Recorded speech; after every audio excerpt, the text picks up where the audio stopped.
ॐ शुक्लाम्बरधरं विष्णुं शशिवर्णं चतुर्भुजं प्रसन्नवदनं ध्यायेत् सर्वविघ्नोपशान्तये। शिवं शिवकरं शान्तं शिवात्मानं शिवोत्तमं शिवमार्गप्रणेतारं प्रणतोऽस्मि सदाशिवं। सदाशिवसमारम्भां शङ्कराचार्यमध्यमाम् अस्मदाचार्यपर्यन्तां वन्दे गुरुपरम्पराम्।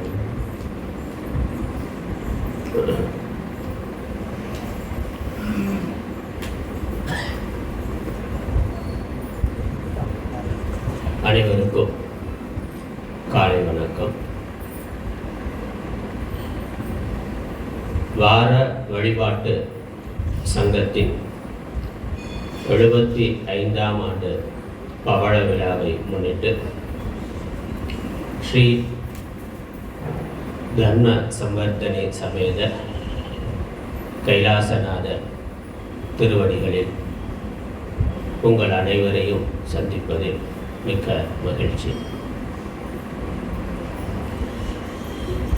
நேரம் நமக்கு ரொம்ப குறைவாக இருக்கிறதுனால நான் சுருக்கமாக அதே சமயம் எவ்வளவு தெளிவாக சொல்ல முடியுமோ நான் சொல்ல வந்த விஷயத்தை சொல்ல முயற்சி பண்ணுறேன்.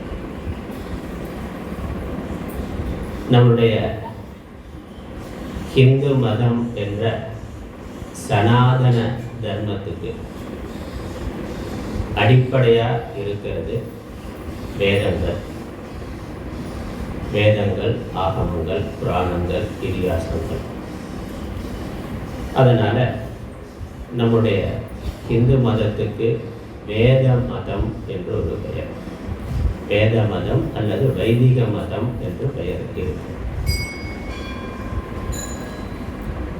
நம்முடைய வேதங்களுக்கு ஆதாரமாக இருக்கிறது. அந்த வேதங்கள்ல என்ன இருக்கு? வேதங்கள் எதை மையமாக கொண்டிருக்கின்றன என்றால் இறைவனை மையமாக கொண்டிருக்கின்றது. வேதங்களுடைய விஷயம் இறைவன் என்பதுதான். அதனால நம்முடைய ஹிந்து வாழ்க்கையானது, ஹிந்து மதத்தின் அடிப்படையான வாழ்க்கையானது இறைவனை மையமாக கொண்டது, கடவுளை மையமாக கொண்டது. நம்ம வாழ்க்கையினுடைய ஆதாரம், நம்ம வாழ்க்கையினுடைய நோக்கம், வாழுகின்ற முறை எல்லாமே கடவுளை மையமாக கொண்டது. காலையில் தூங்கி எழுந்திருக்கின்ற பொழுது சுப்ரபாதம் என்று அதோட தொடங்குறோம். சுப்ரபாதம் என்னது? பெருமானோட சுப்ரபாதத்தை கேட்கறதோட தொடங்குகிறோம். நம்மளுடைய தர்மசாஸ்திரங்களில் பார்த்தா காலையில் தூங்கி எழுந்த உடனே கைகளை பார்த்து கராபே வசத்தே லக்ஷ்மின்னு ஸ்லோகம் சொல்லி தொடங்கணும்னு. அதுக்கப்புறம் பல்லு விளக்கிற பொழுது, குளிக்கிற பொழுது, வஸ்திரம் தரிக்கிற பொழுது, ஆடை அணிகின்ற பொழுது, இப்படி நாம் அன்றாடம் செய்கின்ற ஒவ்வொரு விஷயத்திலையும் கடவுளை நினைத்து கடவுளை வணங்கி செய்ய வேண்டும் என்று எல்லாவற்றிற்கும் ஸ்லோகங்கள், ஸ்தோத்திரங்கள் பண்ணியிருக்கிறார்கள். ராத்திரி தூங்க போகிற போது, தூங்குறதுக்கு முன்னாடியும் கூட ராமம், ஸ்கந்தம், ஹனுமந்தம் யாரெல்லாம் நினைச்சிட்டு தூங்கணும்னு இருக்கு. அப்புறம் காயேன வாச்சா மனசேந்திரியர்வா, இப்படியான கரச்சரண கிருத்தம்பா என்று பிரதானமாக நம்ம சிவனை கும்பிட்டா அதற்கான ஸ்தோத்திரங்கள், விஷ்ணு பிரதானமாக வைத்திருந்தால் அதற்கு ஏற்றாற் போல ஸ்லோகங்கள் எல்லாமே காலையில் தூங்கி எழுந்ததுலேருந்து ராத்திரி தூங்க போகிற வரைக்கும் நம்ம செய்கின்ற ஒவ்வொரு செயலுக்கு முன்னாடியும் இறைவனை வணங்கி செய்ய வேண்டும் என்று எல்லாத்துக்கும் ஸ்லோகங்கள். எதுக்காக சொல்கிறேன்னா நம்மளுடைய வாழ்க்கையே கடவுளை மையமாக கொண்டது. அதுலேயும் ஆடி மாதம், மார்கழி மாதம் இன்னும் விசேஷமாக, இன்னும் அதிகாலையிலேயே எழுந்து இறைவனை வணங்குதல். நம்முடைய வருடம் என்பது இந்த பூலோகத்தில், நம்முடைய வருட கணக்கு என்பது தேவர்களுக்கு தேவலோகத்தில் அது ஒரு நாள். நமக்கு ஒரு வருடம் என்பது அவர்களுக்கு ஒரு நாள். நமக்கு ஒரு வருடத்தில் 12 மாதங்கள், தேவர்களுக்கு 24 மணி நேரம். அதனால் நமக்கு ஒரு மாதங்கிறது அவர்களுக்கு 2 மணி நேரம். அந்த அதிகாலை அவர்களுக்கு 2 மணி நேரம், நம்ம பிரம்ம முகூர்த்தம்னு சொல்கிறோமே, 4லிருந்து 6 மணி வரைக்கும் பிரம்ம முகூர்த்தம்னு, அவர்களுக்கு பிரம்ம முகூர்த்தமாக இருக்கக்கூடிய அந்த 2 மணி நேரம் மார்கழி மாதம். அதனால் அந்த நேரத்தில் அவர்கள் எழுந்து அவர்களுக்கு மேலே இருக்கக்கூடிய தேவர்களை வணங்கி கொண்டு இருக்கிறார்கள். அந்த நேரத்தில் நாம் எழுந்து அவர்களை வணங்கினா அவர்கள் மகிழ்ச்சியோடு நமக்கு தேவையானவைகளை அருள் புரிவார்கள் என்பது மரபு. அதனால் மார்கழி மாதத்தில் அது தேவர்களுக்கு, அதாவது வேறு நம்ம குடும்ப விசேஷங்கள் வேறு எதுவும் வைத்துக் கொள்வது இல்லை. மார்கழி மாதத்தில் அது முழுக்க இறை வழிபாடுனா, குடும்ப விசேஷங்கள் இருந்தால் அதில் தான் நம்ம கவனம் செலுத்த முடியும். அதனால் அந்த மாதம் இறைவனுக்காகவே இருக்க வேண்டும் என்பதற்காக வேறு எந்த குடும்ப நிகழ்ச்சியும் வைத்துக் கொள்ளாமல் அப்படி வைத்திருக்கிறார்கள் பெரியோர்கள். நம்ம இவைகளை முறையாக பின்பற்ற வேண்டும் என்றால் இதெல்லாம் நம்ம சாஸ்திரம் சொல்லி இருக்கிறது. பெரியோர்கள் அமைத்து கொடுத்திருக்கின்ற வாழ்க்கை முறை, மகான்கள், ரிஷிகள், யோகிகள், ஞானிகள் அவர்கள் வாழ்ந்து அனுபவித்து அவர்கள் வழிபட்டு அதனால் அருளை பெற்று மகிழ்ச்சியாக நிறைவாக வாழ்ந்திருக்கிறார்கள். அடுத்தடுத்து வரக்கூடிய சந்ததிகளும் முழு மனித இனமும் அதே மாதிரி மகிழ்ச்சியாக நிறைவாக சந்தோஷமாக இருக்கணுங்கிறதுக்காக ஒரு வாழ்க்கை முறையை, ஒரு வழிபாட்டு முறையை நமக்கு அமைத்து கொடுத்திருக்கிறார்கள். ஆனால் நம்ம அதை முறையாக பின்பற்ற வேண்டும் என்றால் நமக்கு முக்கியமாக அங்கே தேவை ஸ்ரத்தை என்பது. பக்தி ஸ்ரத்தைன்னு சொல்கிறோம். ஸ்ரத்தையானது, நம்பிக்கையானது இருக்க வேண்டும். நம்பிக்கை உலக விஷயங்களில் நமக்கு பல விஷயங்கள் நம்பிக்கை இருக்குது. ஆனால் அதனால் இந்த நம்பிக்கை என்பதற்கு மேலே ஸ்ரத்தை என்ற வார்த்தையில் சொல்லுகின்றோம். பக்தி ஸ்ரத்தைன்னு சொல்லுகின்றோம். ஸ்ரத்தைனா வழிபடக்கூடிய விஷயங்களில், போற்றுதற்குரிய விஷயங்களில் இருக்கக்கூடிய நம்பிக்கைக்கு ஸ்ரத்தைன்னு பேர். அது ஸ்ரத்தையோடு பண்ண வேண்டும் இவைகளை. ஏன்னா இதனுடைய பலன் அதிர்ஷ்டமான பலன். அதிர்ஷ்டமான நமக்கு சில விஷயங்கள் தெரியும், ஆனால் அது உடனே நமக்கு தெரியறதில்லை, காலப்போக்கில் தான் தெரிகின்றது. அதனால் அதிர்ஷ்டமான பலனை உடையது. இப்போ நமக்கு அந்த பலன் கிடைக்கிற வரைக்கும் நம்ம நம்பிக்கையோடு அதை செய்ய வேண்டும். இப்போ சாப்பிட்ட உடனே பசி அடங்குது அப்படின்னாக்கா உடனடியாக பலன் தெரியுது. ஆனால் ஒரு ஜென்ம காரியம் பண்ணுறோம், பூஜை பண்ணுறோம், இல்லை ஒருத்தருக்கு ஒரு தானம் கொடுக்குறோம்னா அதனால் ஒரு புண்ணியம் வருது. அந்த புண்ணியம் திரும்ப எப்போ நமக்கு வரும்னா அது நமக்கு தெரியாது, ஆனால் கண்டிப்பாக வரும். அதனால் அது அதிர்ஷ்டம். ஆகவே அங்கே ஸ்ரத்தை தான் முக்கியம். ஸ்ரத்தையோட பண்ணணும். பகவத்கீதையில் பகவான் சொல்கிறார், त्रिविधा भवति श्रद्धा देहिनां सा स्वभावजा सात्विकी राजसी चैव तामसी चेति तां शृणु सत्त्वानुरूपा सर्वस्य श्रद्धा भवति भारत श्रद्धामयोऽयं पुरुषः यो यच्छ्रद्धः स एव सः श्रद्धामयोऽयं पुरुषः. இந்த மனிதர்கள் ஸ்ரத்தை மயமாக இருக்கக்கூடியவர்கள்.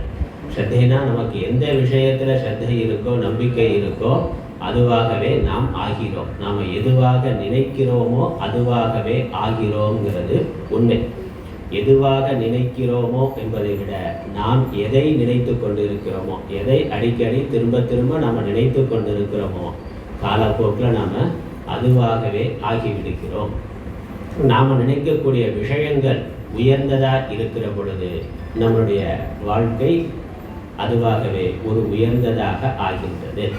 தெய்வங்களையே தொடர்ந்து நினைக்கின்ற பொழுது, தொடர்ந்து சிந்தித்து கொண்டு, தியானம் பண்ணிக்கொண்டு, ஜபம் பண்ணிக்கொண்டு, தெய்வத்தை மையமாக வைத்து, தர்மத்தை மையமாக வைத்து நம்முடைய வாழ்க்கை அமைகின்ற பொழுது காலப்போக்கில் அந்த தெய்வீக குணங்கள் எல்லாம் நமக்கு சேர்கின்றன.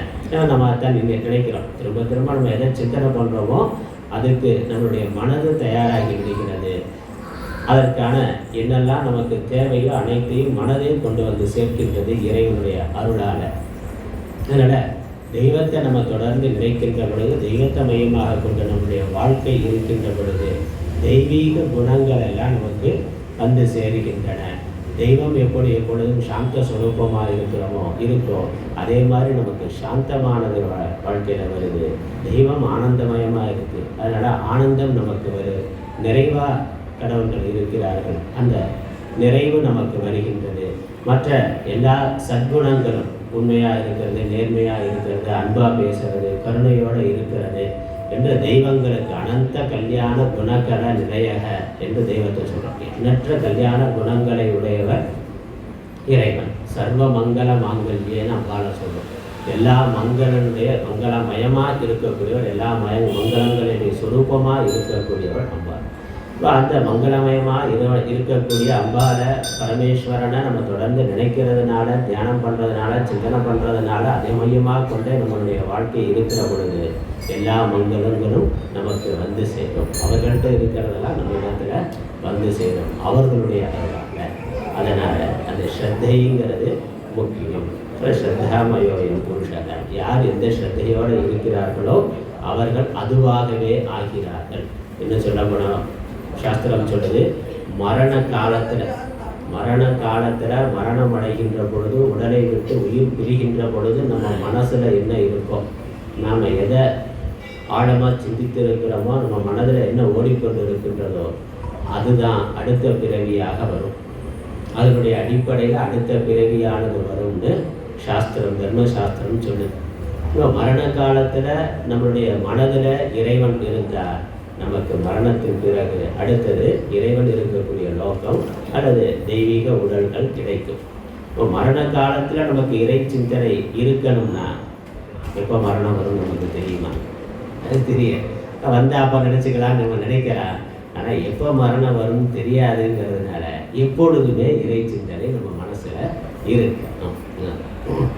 அதனால் அது எப்போ, அதனால் தொடர்ந்து எப்பொழுதும் அந்த ஸ்ரத்தையோட, பக்தி ஸ்ரத்தையோட இறை வழிபாட்டில் இருக்கணும்.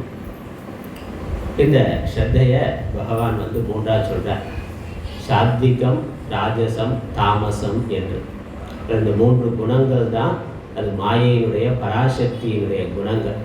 அந்த குணங்களுடைய அடிப்படையில் தான் உலகம் இருக்குது, நம்முடைய உடல்கள் இருக்குது, நம்முடைய மனசு இருக்குது. எல்லாமே இந்த 3 குணங்களுடைய அடிப்படையில் தான் இருக்குது. இந்த குண மாறுபாடுகள் தான் உலகத்தில் இருக்கக்கூடிய எல்லா விதமான மாறுபாடுகளுக்கும் ஏற்றத்தாழ்வுகளுக்கும் காரணமாக இருக்கின்றது என்று சாஸ்திரங்கள் சொல்லுகின்றன.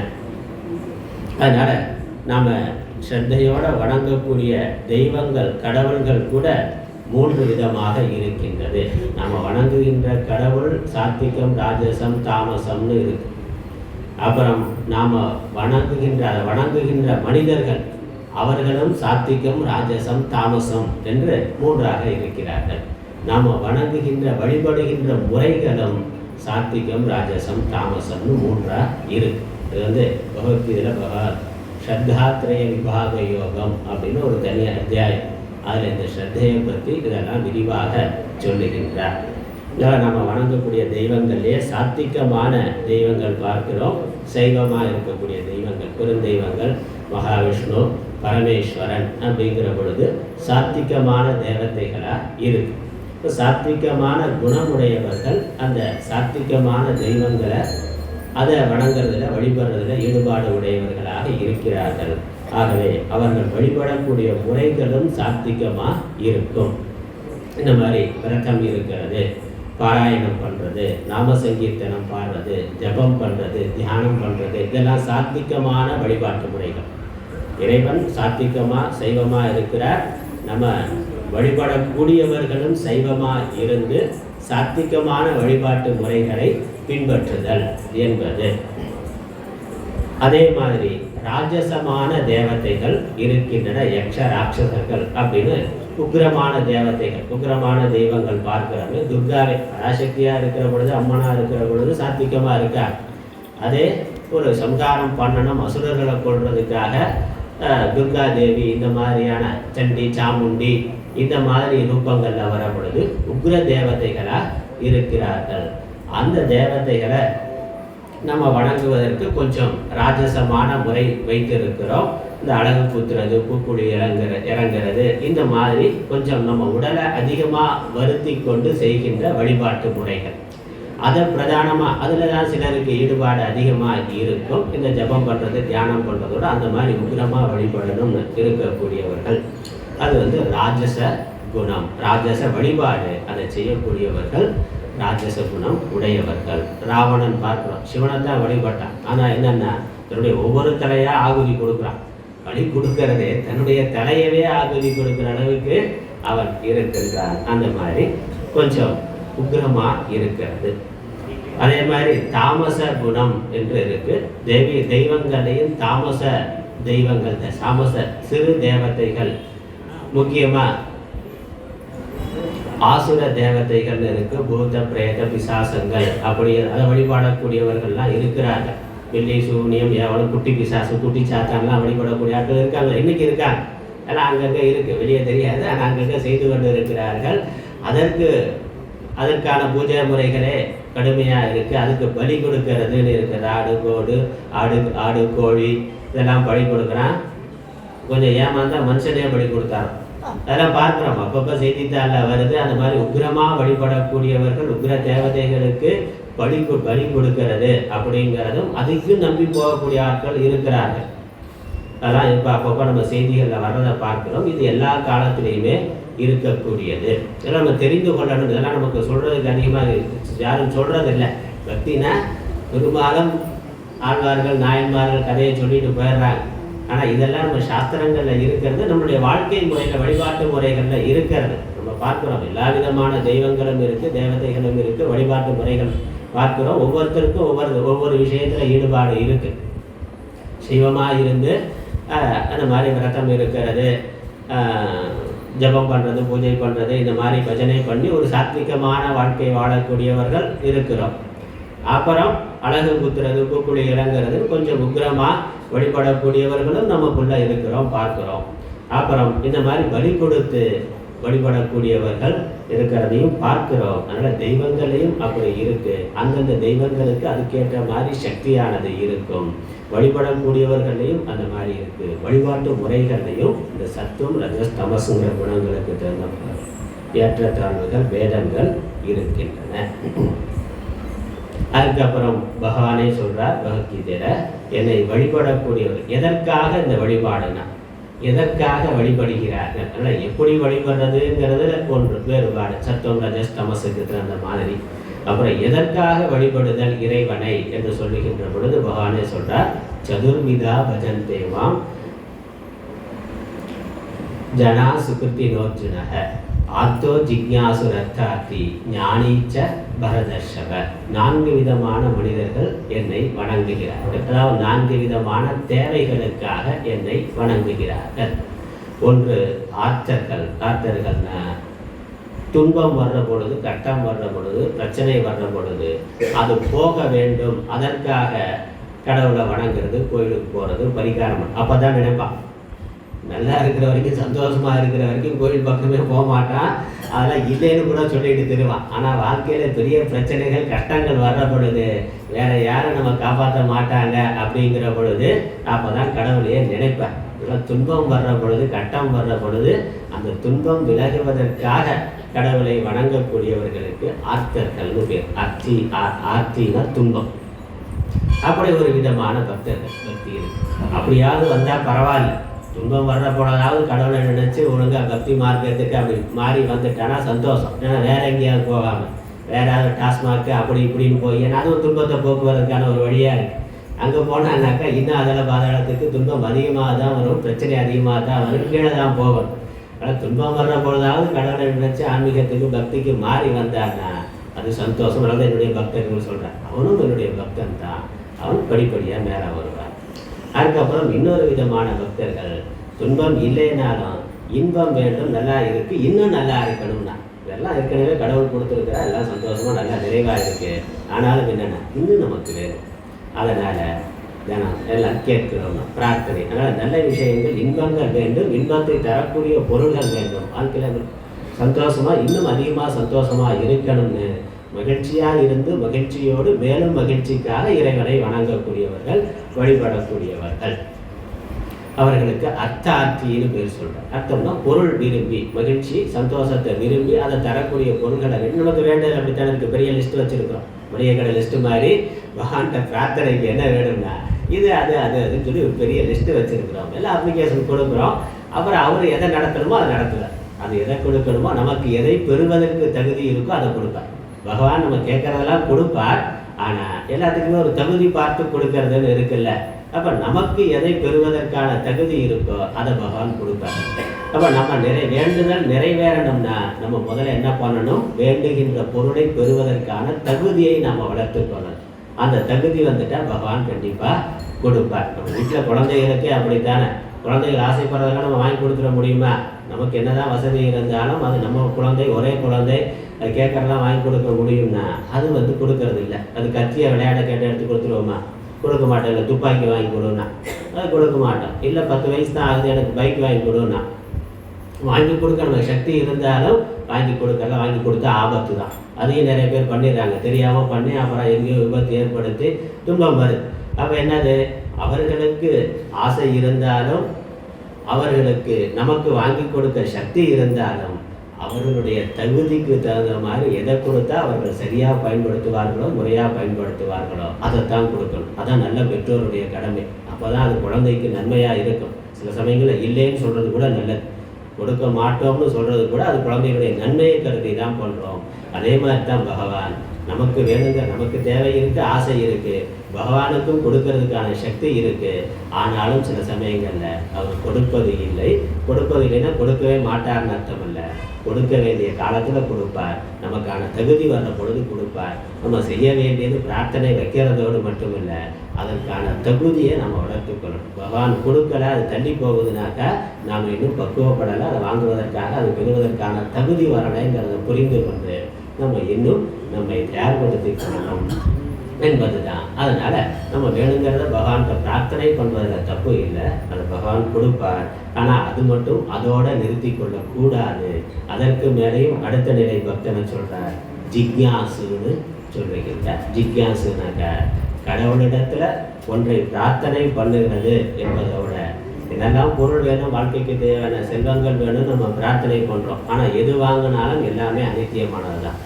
எல்லாமே குறைவானுக்கு நல்ல கடுமையாக தபஸ் பண்ணி கடவுள் என்ன வரம் வேணும்னா ஏதோ ஒரு பதவியோ இல்லை பொருளோ கேட்டோம்னா அது நிரந்தரமாக இருக்குமான்னா அது இருக்கலாம், நாம் இருக்க மாட்டோம்.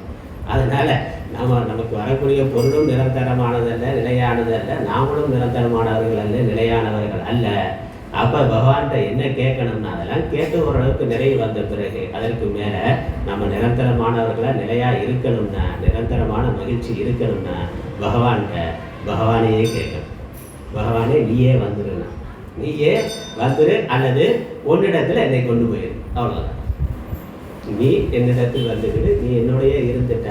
வீட்டுக்கு பிரதம மந்திரி வராரு, முதலமைச்சர் வராருனாக்க நம்ம வேறு ஏதாவது ஏற்பாடு பண்ணணுமான்னா ஒன்றும் பண்ண வேணாம். அவர் வரணும்னு பிரார்த்தனை பண்ணால் போதும். அவர் வந்தால் மற்றதெல்லாம் வந்துடும், அரசாங்கமே எல்லாம் பண்ணிடும். அவர் வரணும்னா ஒரு இடத்துக்கு ஒரு அமைச்சர் வரணும், முதலமைச்சர் வரணும், இல்லை பிரதம மந்திரி வரணும்னா அவர் வர்றதுக்கு முன்னாடி நமக்கு தேவையான எல்லா செட்டப்பும் வந்துடும், கொடுத்துருவார். அது மாதிரி பகவானே வரணும்னு கேட்டால் பகவானே நமக்கு என்னெல்லாம் தேவையோ எல்லாத்தையும் கொடுத்துட்டு அவர் வருவார்.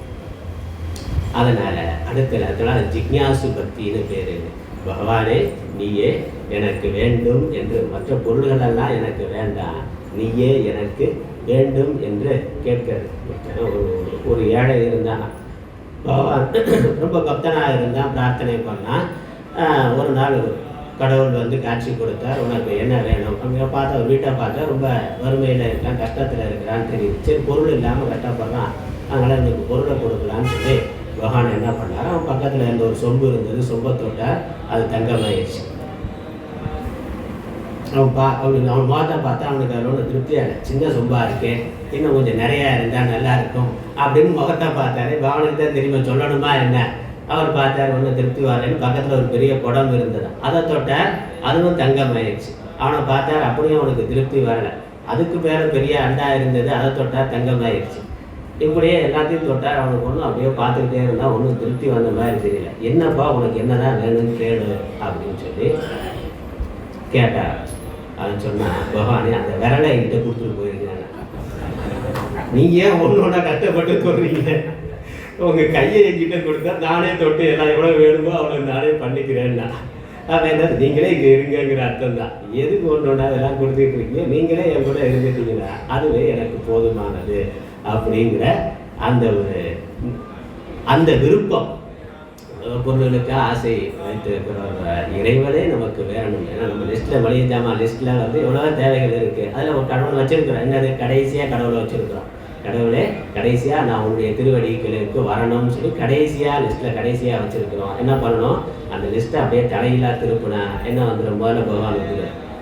முதல்ல பகவான் நீ தான் எனக்கு வேணும் அப்படின்னு நம்ம பிரார்த்தனை பண்ணி அவர் அப்படியே அனுகிரகம் நமக்கு கிடைச்சா, கடைக்கண் பார்வை கிடைச்சாலே போதும், நம்ம வாழ்க்கைக்கு தேவையான எல்லாமே நம்ம கேட்காமலே கிடைக்கும். அதான் பகவான்கிட்ட இது வேணும் அது வேணும்னு கேட்கறத விட உன்னுடைய பூர்ணமான அருள் எனக்கு வேண்டும்னு கேட்டால் போதுமானது. அதனால் அப்படி விருப்பம், அப்படி பகவானே நீ எனக்கு வேணும், நான் உன்னிடத்தில் வர வேண்டும், அல்லது நீ என்னுடனே எப்பொழுதும் இருக்க வேண்டுங்கிற பிரார்த்தனை ஜிக்ஞாசுன்னு அர்த்தம்.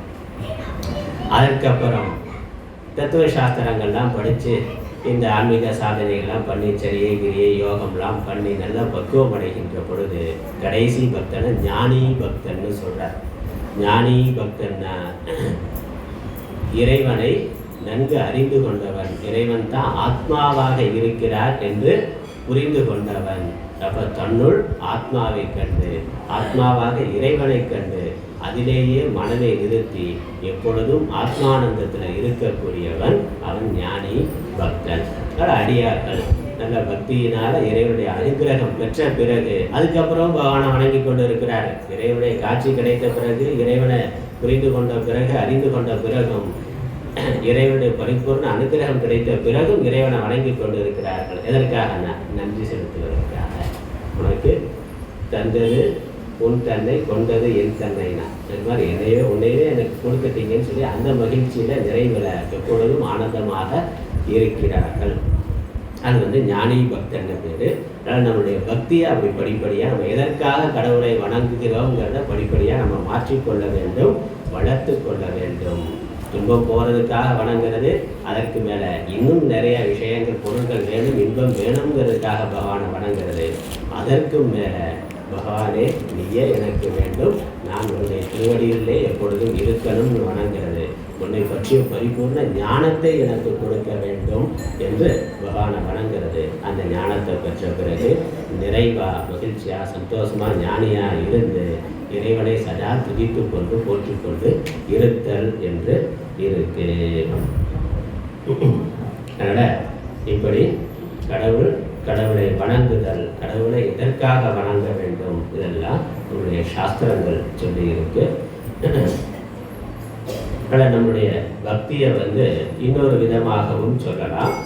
நம்முடைய மனசு எப்படி இந்த பக்தியினால் விரிவடைய வேண்டும். ஏன்னா மனசு தான் நம்ம மனசு எப்படி இருக்கோ அப்படி தான் நம்மளுடைய வாழ்க்கை. நம்முடைய மனசு அமைதியாக இருந்தால் நமக்கு எப்பொழுதும் மனமை, மனசு சந்தோஷமாக இருந்தால் சந்தோஷம், மனசு துக்கமாக இருந்தால் ஐயோ துக்கமாக இருக்கேன், பிரச்சனையாக இருக்கேன், கவலையாக இருக்கேன்னு நினைக்கும். நம்முடைய மனசு தான் நம்முடைய உலகம், நம்முடைய மனசு தான் நம்முடைய வாழ்க்கை. அதனால் மனமது செம்மையானால் மந்திரம் தேவையில்லைன்னு திருமூலர். அதனால் மனசு செம்மையாகிறதுக்கு தான் இந்த எல்லா சாதனைகளும். அதனால் மனசு செம்மையாகிறதுக்கு என்ன பண்ணுறோம், உலக விஷயங்களை விட்டுட்டு, உலக விஷயங்கள் ஒரு பக்கம் இருந்தாலும் இறைவனை பற்றி கொள்ளுகிறோம். அதில் இறைவனை ஒரு ரூபமாக சிவனாகவோ விஷ்ணுவாகவோ எடுத்துக்கொண்டு அதில் தீவிரமான பக்தி செலுத்தணும். அப்படி ஒருமுகப்பட்ட மனமானது ஒரு விஷயத்தில், அதான் ஏக்க ரூப பக்தின்னு பேர். ஒரு ஈஸ்வர வடிவம், இவர் ஈஸ்வரனை எடுத்துக்கொண்டு ஈஸ்வரனுடைய ஒரு ரூபத்தை எடுத்துக்கொண்டு அதிலே தீவிரமாக இருக்கிறது. விநாயகரோ முருகனோ அல்லது சிவனோ விஷ்ணுவோ அம்பாலோ அதில் தீவிரமாக ஜபம் பண்ணுறது, தியானம் பண்ணுறதுன்னு இருக்கிறோம். அதுக்கப்புறம் அநேக ரூப பக்திங்கிறதும் இருக்கு. உண்மையிலே நம்ம இந்து மதப்படி கடவுள் ஒருவர் தான், ஒரே பரம்பொருள் தான், ஒரே கடவுள் தான்.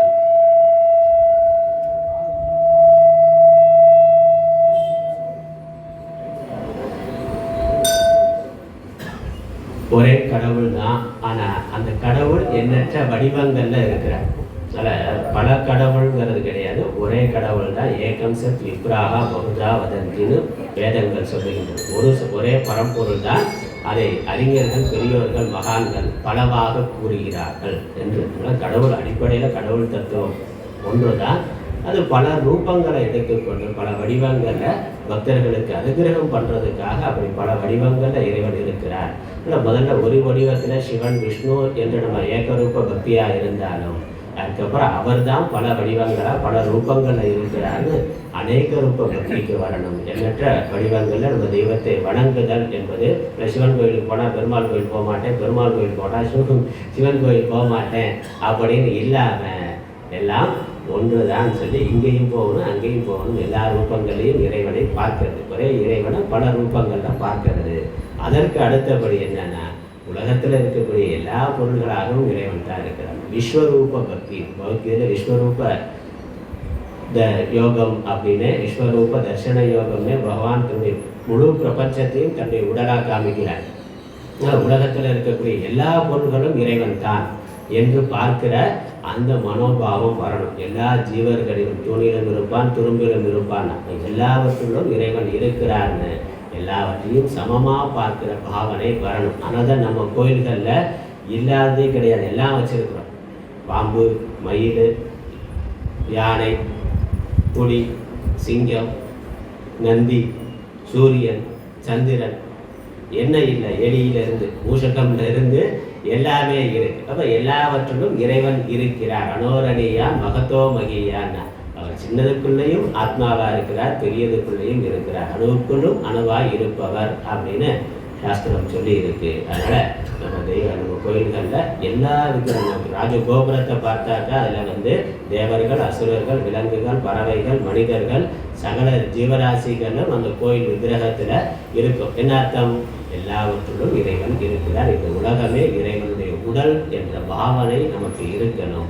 அப்படி நம்ம நினைக்கிறதுனால நம்முடைய மனது பறந்ததாக ஆகின்றது.